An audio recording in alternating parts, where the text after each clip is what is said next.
रामकृष्ण हरीची हरी. रामकृष्ण हरी. काय म्हणता मग वारीचं काय विषय आता ह्या वर्षी गेल्या वर्षी आता इथून पाठीमागं कधी पाऊस लागला नाही काय नाही, पण पाऊस असाव तसं नाही म्हणणं नाही, पण जास्त पाऊस आहे यावर्षी. माऊलींचं इतकं हाल झालं की छत्र्या वाटल्या होत्या अक्षरशः उडून गेल्या वारे.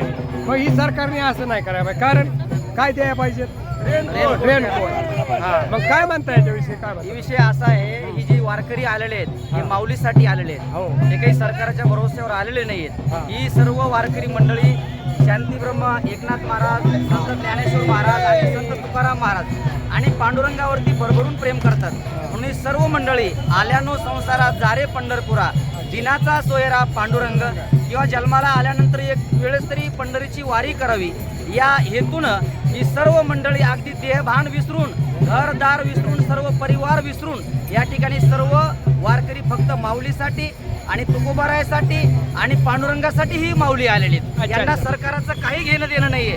ऊन वारा पाऊस आणि कोणत्याही गोष्टीचा पर्वा न करता ती त्या ठिकाणी या भक्ती सोहळ्यामध्ये आणि पंढरीच्या सुख सोहळ्यामध्ये सर्व दंग झालेली आहेत. म्हणून मी आजच्या प्रसंगी हेच सांगणार आहे की हे हजारो वर्षापासून जी परंपरा चालू आहे, आजही माऊली साक्षात जिवंत आहेत.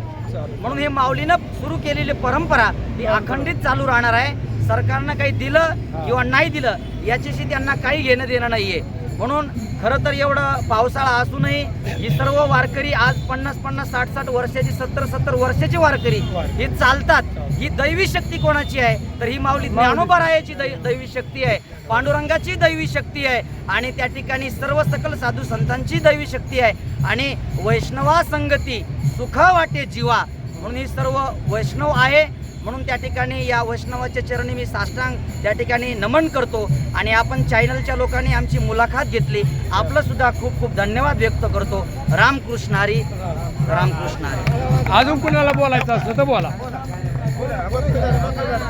महाराजांनी एकदम तुमचा परिचय सांगा.